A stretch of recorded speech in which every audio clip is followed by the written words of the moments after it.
Hi there, welcome back to the YouTube channel. I'm back again with yet another deck tech, and we're going back to Modern Horizons 2 here.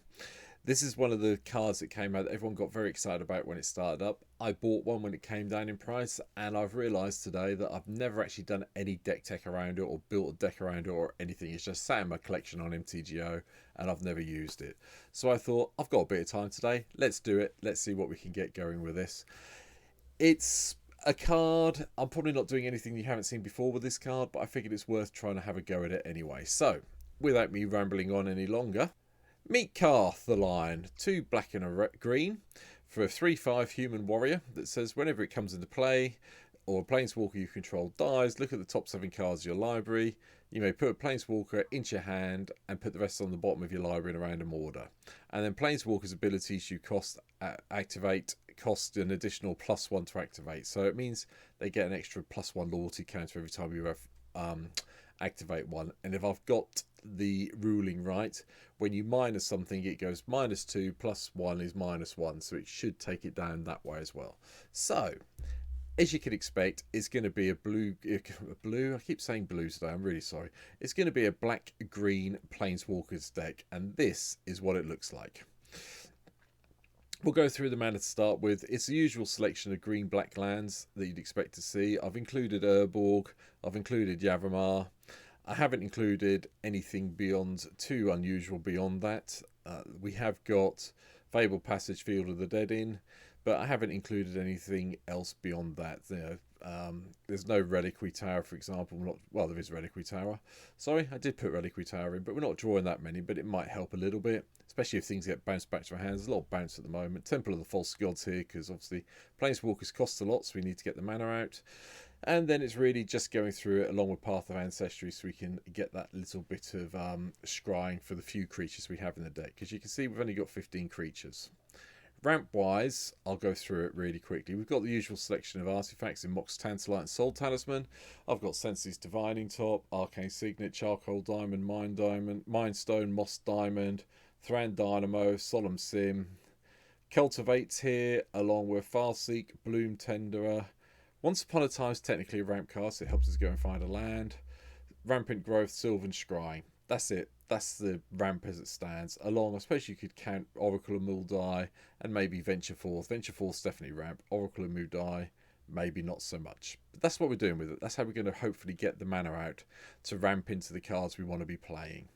After that, it's really just a whole load of black and green planeswalkers and some other bits and pieces that I figured might be quite fun to play in the decks as we're going for the heavy ramp side. So, I've chucked Jadar in, mainly because it gives us an attacker every turn, which can be helpful.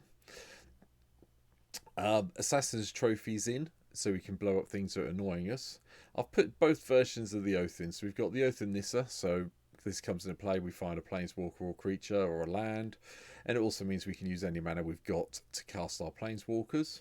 Likewise, the other Oath we've got in is Oath of Liliana, just to get some more zombies into play. And since we have got a lot of planeswalkers in this deck, this should be triggering every turn once we have it in play, with a little bit of luck and a bit of forethought. Beyond that, we're going into kind of Sensei's Divining Top, just so we can manipulate the top of our library if we need to, especially if we're casting Carth. It's always nice to be able to manipulate the top of your library. I know Carth goes 7 deep and we're only manipulating the top 3 with Senseis, but hey, it worked for me, so it seemed like a reasonable plan. Just to go through the few creatures we've got, then I'll go to the Planeswalkers. Virtuous the Veiled's in, along with his great partner Gorm the Great, just so we can get some little bit of life gain and hopefully get through and get some damage in to make people lose their life quicker. Hornet's Nest is a blocker, just so we can stop the early rushes and get those nice death-touching flying little insect tokens, which I'd be really happy with. Reki, the History of Kamigawa, seemed like a no-brainer in this. We've got so many legendary spells coming into play that having this come in and draw the extra cards when they hit the play is a good plan from my point of view. Oracle of Muldai I've spoken about already. Damnation's in for a bit of removal along with Crux of Fate. Tendershoot Dryad, just so we can get some more blockers out and, you know, cause people a few little headaches as things go along. Seedborn Muse is in just so we can untap stuff. Now, there's not really any need to untap it. There's nothing we really need the mana for every turn. But I figured having this in to untap some of the creatures might be helpful if we do actually end up in a point where we need to attack regularly with them. Likewise, Ikra, Shadiki the Observer's in, mainly because of the menace side of it, and whenever a creature you control deals combat damage for player, you gain life equal to that creature's toughness. They've got some big bums in the game, so big backs in the game, so we might as well have it in to gain some life. Along those lines, that's the reason we've got Grave Titan in and Worm Coil Engine. And Avenger Ascendi cards here, just so I can go, let's have all these lovely plant tokens when we get there. We need the blockers, we would need to be able to protect the Planeswalkers we're playing, so that's why this is here. As for the Planeswalkers themselves, I've gone with the usual selection of black-green ones. Unsurprisingly, it's a black-green deck at the end of the day. So Daravel Rogue Shadow Mage is in to do a little bit of the let's have damage when we get people down cards. Liliana Heretical Healer. Yes, it's a creature. It's also a Planeswalker. I'm hoping we can kill a creature, one of our creatures off to get it flipped and do the old Planeswalker side of it, which is a lot better than anything else. And with Carth in play, this is +3 discard a plant. So this goes up to 6, and you get here really quickly. Liliana, Untouched by Death's in, just so we can basically get the minus. I don't really know why this is in here, to be honest. I put it in as a black creature. We're going to get some zombies in at play. We've got otherwise getting zombies in at play, so this is a late game card more than an early game card. Liliana, Walker of the Dead's in. Each player discards a card. Each opponent who can't loses 3 life. That's fine by me. Garrick Relentless, or Garrick the Veiled Curse, depending which way you were flipping it. It's quite nice to get it flipped over. You know, make a wolf on one turn, 3 damage to it next turn. It deals damage to him. And then we can transform if we've got 2 or fewer loyalty counters on it. Seemed like a reasonable plan, and then the rest of it's all very nice. Garrick Wild Speaker's in as well, just so we can do the untapped lands and give us some creatures to block with. That's why that's in here. And Vraska the Swarm's Eminence is in as well. Whenever a creature you control with Death Touch deals damage to a player or Planeswalker, put a +1/+1 counter on that creature. We want to get this up.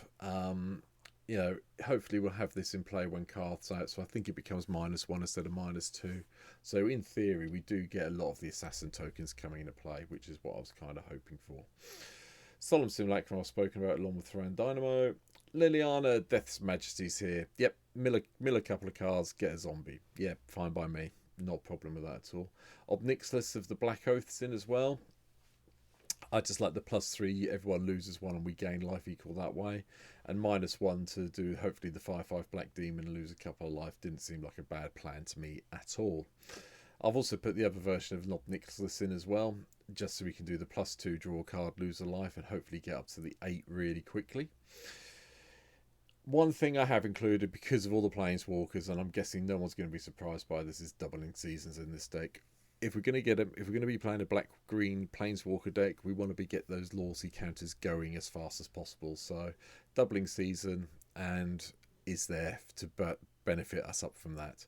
Obviously, with the Planeswalkers, we want to be ultimating them as soon as possible, and doubling season really helps us do that if we can get it into play. Freylees is in, mainly for the 3/3, get a Druid to help us ramp a bit. Nissa, who shakes the worlds in, just so we can do the extra mana from the forests, which is really nice from my point of view. Seedborn Muse, as I said earlier, that does untap everything. There's no real need to have it, but yeah, I just chucked it in so I could untap everything. The other version, another version of Vivian Reed's in. This one is the one that lets us go and look for creatures or land cards, or lets us destroy annoying artifacts, enchantments, and creatures with flying. And hopefully, we don't need to get to the -8 on this one. We want to be keeping this on the +1/-3 ability all the way through from my point of view. Vraska the Unseen's in though. Destroy target permanent for -2, I'm guessing, with Carth in play. +1 until the end of your next turn. Your creature deals combat damage to Vraska. Destroy that creature. Yep, okay. Cope with that plan. Up in the 6-drop. Sovereign the Vampire Lord's in, just so we can go +2 to a creature and then -2 for 4 damage to any target, and we gain 4 life. -8 is irrelevant in this deck, completely pointless having that from our point of view. Garrick, Caller of Beasts is in, just so we can go and dig through and get some of the creatures that we do need, you know, like Worm Coil Engine that's coming up. Storm the Festival's included because, as you can see, a lot of our stuff is under 5 mana. So I figured it was worth having it in just so we could go and get some extra bits in really quickly with 6 mana. And flashing it back for 10 isn't that difficult, especially when you've got things like Nissa in as well, doubling the forests up. So seemed like a reasonable plan to me. And Vraska the Relic Seeker's in. Again, +3 for a 2/2 pirate with menace, or -3 for destroy target artifact, creature, enchantment and create treasure. -10, target opponent player's life becomes 1. Yeah, why not? Let's do it. Wormcoil Engine's in, just because I want something big at the end, just to go through things. I've chucked in Blood Money. Destroy all the creatures. For each non-token creature destroyed this way, you create a tapped treasure token, which seemed like a fantastic plan to me. Again, it's another card I recommend people go and pick up from Legends of Baldur's Gate, just so you've got that option, especially if you're playing black decks. There's a fair, with the exception of Damnation, Crux of Fate, this is the third sort of like Black Wrath that you could get that's really cheap at the moment. I think Blood Money at the moment is under a ticket, so if you've got a spare ticket, go get one. Garrick Apex Predator is probably one of our win conditions because we'll be doing the +1 for the beast token a lot. And with Carth in play, it becomes +2, which is even better. And then that gets us to the -8 really quickly to make sure that our opponents do start getting the emblems, so they make their creatures, irrelevant to a certain point when we're attacking with them. Last two, Ugin's in because why not? It's a colourless planeswalker at the end of the day, and it's worth playing as far as I'm concerned. And finally, just because I wanted a bit of fun with this, the last two cards kind of work together. Bootlegger's Stash is there, so we can get the treasure tokens, and we're tapping our lands when we're not using for anything else, which is lovely with Seedborn Muse, because at the end of your opponent's turn each turn, you get to tap all your lands again, get all those treasure tokens, and ramp it up really quickly. But Genesis Wave is there just so I can actually get virtually the entirety of my deck into play in one foul swoop if I can do it. Now, I'm not saying this is the best Carth deck in the world. I would guess this is probably around about power level 5 if I'm lucky, 5, 6 if I'm lucky. It's probably near a 4, 5 to be honest. There are better planeswalkers. If you've got the better planeswalkers like Liliana of the Veil, so on and so forth, change out some of the planeswalkers, put them in. If you've got any better of the green planeswalkers, change it out, put them in. I went with this because this is what I had in my collection at the time, and this is what I wanted to play with. So, it may be right, it may be wrong, but I'm hoping it works out nicely. You'll see this on stream this week.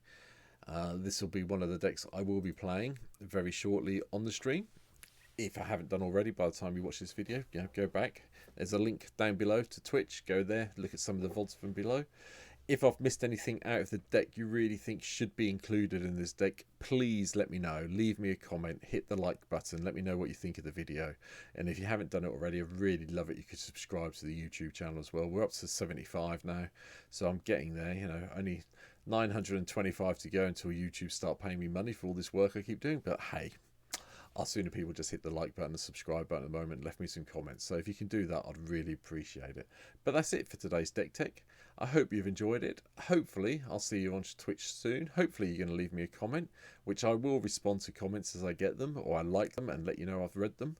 So please do that. And I will hopefully see you on stream very soon. Take care. See you soon. Bye.